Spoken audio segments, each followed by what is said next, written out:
Hey there, this is Isolde Trachtenberg, and this is The Innovative Mindset, and I am your host. This episode is brought to you by Brain FM. It is my favorite app right now. It's what I'm using to meditate and get deep work done and get into my creative flow. I love it, love it, love it. If you decide you're like, ooh, I want to try that because I want to be productive and be more creative and all of these other things, head over to brain.fm/innovative mindset and you will be able to get access to 20% off. If you want to decide to get the app, there's a great little bonus from me to you. And I am an affiliate link, so I always like to say, remember that I will get a little money if you decide to buy it through that link. You can find it on the episode show notes if you want the direct link there. So, having said all of that, I want to talk to you about compassion. Yes, compassion. So, it's hard to talk about compassion because compassion right now, today, it's not about compassion for others. We often have no problem being compassionate for those who are defenseless, like animals or children. We often have no problem showing compassion for someone on the street who needs help. Oh, you're probably hearing that airplane that's going over. They're very loud today. We often have no problem for showing compassion to anyone but ourselves.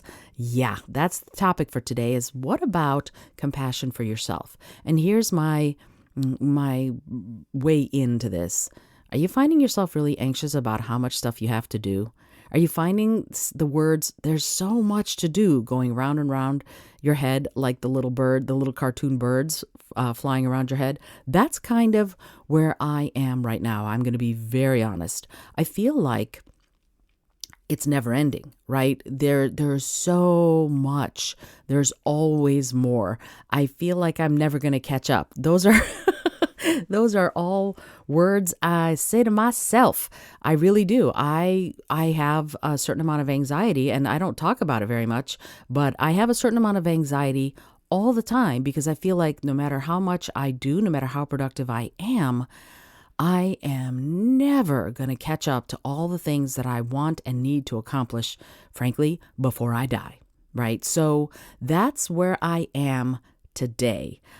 It's what I want to talk about. How do we find compassion for ourselves when we're feeling overworked and overrun and overdone, right? Like really, you stick a fork in me, I am done. That kind of feeling, I feel is pervasive.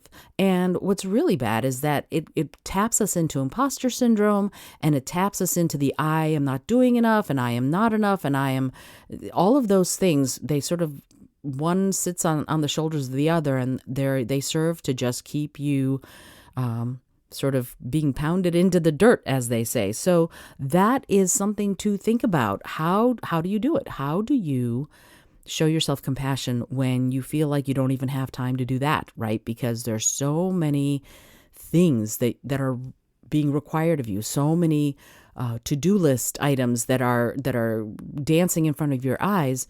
It's tough. It's tough to get to that place where you're like, oh, crap, I'm never going to get it all done. And I think that notion is one of the first things that we have to do. If you're feeling like this, I want you to do this with me, right? If you're feeling like I'm never going to get it all done, just say that and accept. Yeah, no matter what happens, you're never going to get it all done, particularly if you're any kind of creative person. Creative people get ideas all the time, and you're not finished with the idea you just thought of when another 14 of them come sit on your shoulders and go, what about us? What about us? What about us? So yeah, if you have a lot of ideas, if you have a lot of things on your to-do list, almost never will you actually zero it out, right? You won't go, oh, I'm finished. Ta-da, I'm done. I have nothing to do. I'm going to go drink a pina colada. Right? Or a virgin colada, whatever. Right? So that's the problem. How do you get to that place where you're okay with the fact that you're not going to get it all done? Ooh, that's a tough one, isn't it?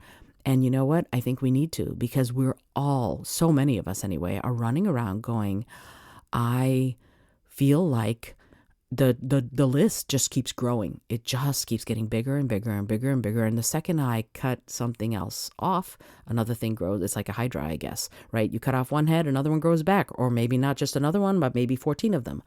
So first, to deal with it, I think you do have to accept that you're never going to get it all done, and that it's okay to never get it all done, to get done as much as you can reasonably, but don't beat yourself up for not getting it all done.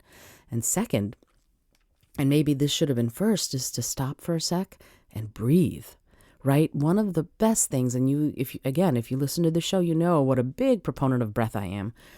I'm going to, in fact, as part of the show notes, put the link to this, to my breathing, the 1 minute breathing. It's actually 56 seconds. So if you can spare 56 seconds, it'll change your life.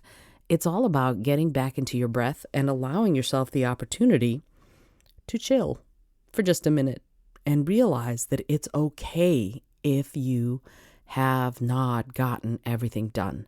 Small steps are still steps. You're still making a dent, and always breaking it down into the smallest little bit that you can do right now is another thing you can do. And one of my favorite quotes is, what is one thing I can do right now to improve the situation? And I don't know if I'm bastardizing the quote and or I'm quoting the quote, but that's the idea. So it might be my modification of the quote, or it might be the actual quote, and I don't have a citation for it. But that's something to think about. Like, what is one small thing I can do?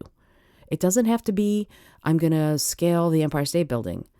It doesn't have to be that. It can be something that's a lot smaller, but that still makes you feel like you've gotten something done, right? Because it's not going to be everything. And accepting that, the more you accept that I'm just not going to get everything done, the easier it is to get the next thing done, because you're not also, in addition to having to run to get the thing done that you're trying to get done, you're also carrying the added burden of being upset with yourself that you haven't gotten it done yet, right? I mean, imagine you're upset with yourself that you haven't done the thing, and then you're carrying the extra burden of being upset that you haven't done the thing, and you haven't done the thing. So it's a triple threat. So here's what we need to do, is put that worry burden down. And I think I've talked about this before. Putting the worry burden down is a beautiful thing to do. Put it down.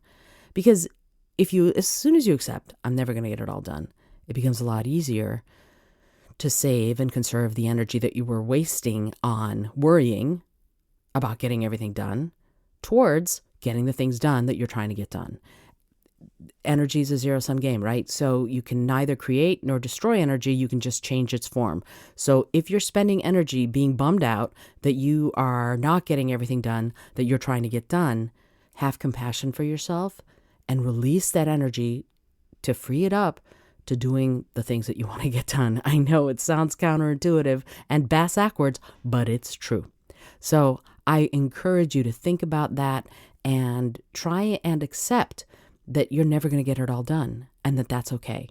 And you can, and maybe next week for Compassion Wednesday, I'm going to talk about how to develop a prioritized list of the things you want to get done. I'll have to remember that that's going to be next week's, because I think it's important for us to remember, you're not going to get it all done, but there are certain things you definitely want to make sure you do.